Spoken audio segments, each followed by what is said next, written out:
पहली पहली गोली लगती ही है काम महाशत्रु की।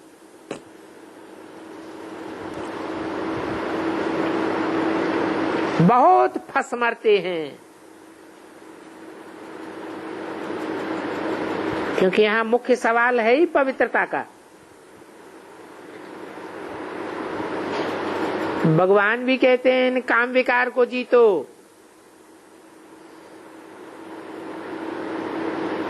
इस काम विकार ने ही आदि मध्य अंत दुख दिया है।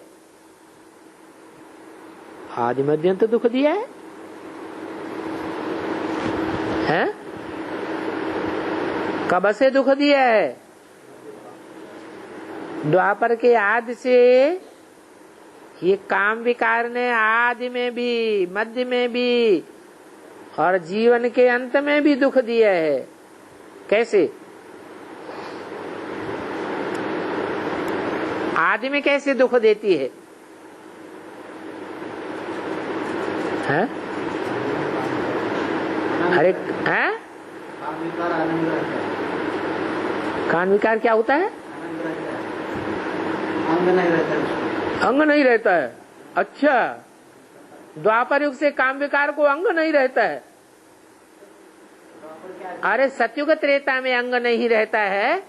काम विकार का अंग काम नहीं करता है सतयुग त्रेता में, या द्वापर कलयुग में काम नहीं करता है? द्वापर कलयुग में तो काम करता है। तो ऐसे थोड़ी कहेंगे कि अनंग है द्वापर कलयुग में।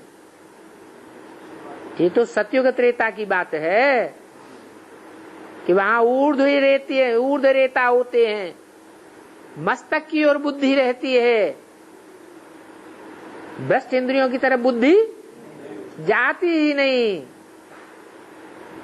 तो काम विकार का अंग कैसे काम करेगा? तो प्रश्न था आदि मध्य अंत दुख कैसे देता है काम विकार? है?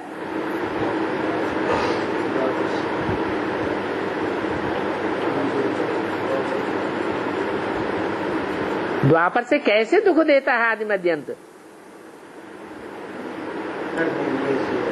हाँ, जो काम की इंद्रियां हैं वो देवान के कारण एक दूसरे के प्रति आकर्षित होती है।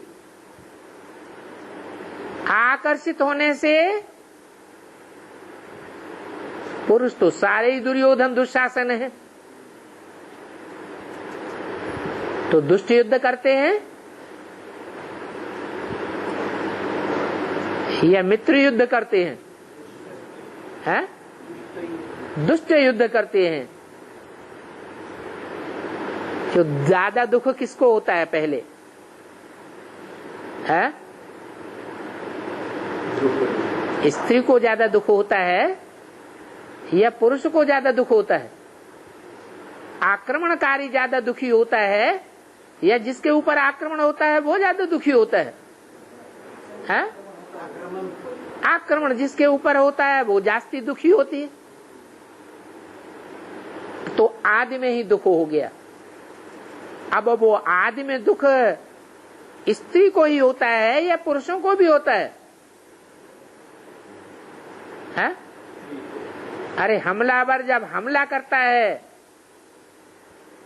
तब थोड़े ही अपने को कमजोर समझता है।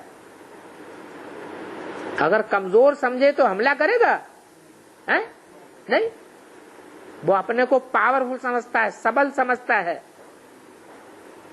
कन्याओं माताओं को द्वापर कलयुग में अबला कहा जाता है। तो काम विकार के आक्रमण में आदि में ही अबलाएं ज्यादा दुखी होती हैं, परंतु साथ ही साथ वो पुरुष जो अपने को प्रबल समझ बैठे हैं वो भी निस्तेज हो जाते हैं। शक्ति क्षीण हो जाती है। तो आदि में ही दुख हुआ ना। जो संतान की पैदाइश होती है, जो सृष्टि होती है, वो आदि में ही दुख का बीजारोपण हुआ या नहीं हुआ? आदि में ही दुखी हो गए। तो जिसका आदि दुखी होगा वो मध्य का सारा जीवन दुख में ही जाता है। माँ बाप भी दुखी होते हैं, पैदा होने वाले बच्चे भी दुखी होते हैं, और अंत में जब शरीर छोड़ने की बात आती है, आत्मा शरीर छोड़ती है, तो भी दुख होता है। तो पहले नंबर में आदि मध्य अंत दुख देने वाला है काम, फिर सेकंड नंबर है क्रोध। वो भी बहुत हैरान कर देता है। तो बाप कहते हैं ऐसी ऐसी भूलें करते हैं तो फिर उनको सजा भी देनी पड़े।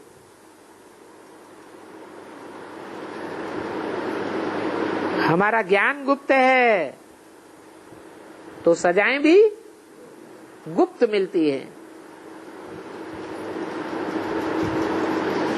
क्या गुप्त सजा मिलती है? जो बच्चे ज्ञान में आने के बाद कर्मेंद्रियों से अरे विकर्म करते हैं, दुख देते हैं, स्वयं भी निस्तेज होते हैं, तो गुप्त सजा क्या मिल जाती है?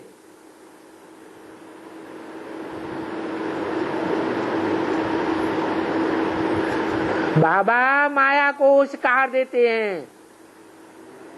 जो बच्चे श्रीमत पर नहीं चलते उनको खूब फटकाओ तो माया बुद्धि का ताला ही बंद कर देती है, और यथा योग ताला बंद करती है। योगी अच्छे हैं तो कम ताला बंद होता है, और अच्छे योगी नहीं है, भोगी ज्यादा है, तो ताला गोदरेज का बंद हो जाता है। बच्चे बेकायदे चलन चलते हैं तो जरूर बाप नाराज होगा। तो ऐसे बच्चे को जास्ती पैसा नहीं देंगे। ऐसे बच्चे को, जो कामी और भोगी किस्म के बच्चे होंगे, ज्ञान में आने के बाद उनको जास्ती पैसा नहीं देंगे। कौन सा पैसा है यहाँ? उनको बुद्धि में ज्ञान धन ज्यादा बैठ नहीं सकता, बुद्धि को ताला ही लग जाता है। बेकायदे चलन से जरूर बाप नाराज होगा ना। तो जिनसे नाराज हो जाता है तो क्या करता है? पैसे देना बंद। धर्मराज बाबा कहते हैं हम और क्या सजा दूंगा, है? मेरे पास कोई स्थूल धन दौलत मिल्कियत तो नहीं है, कल कारखाने तो है नहीं, मेरे पास जो है वो मैं देना बंद कर देता हूं।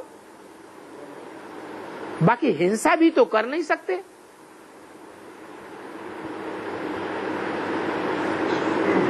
बापा हिंसा सिखाते हैं क्या? तो खुद भी हिंसा नहीं कर सकते। फिर हम गुप्त रीति बुद्धि का ताला बंद कर देते हैं।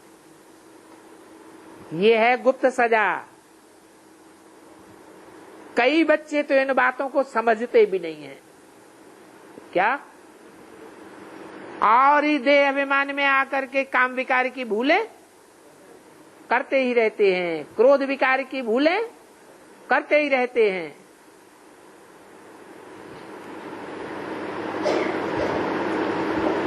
तो उनकी बुद्धि का ताला बंद कर देता हूं। साफ दिल नहीं बनते हैं।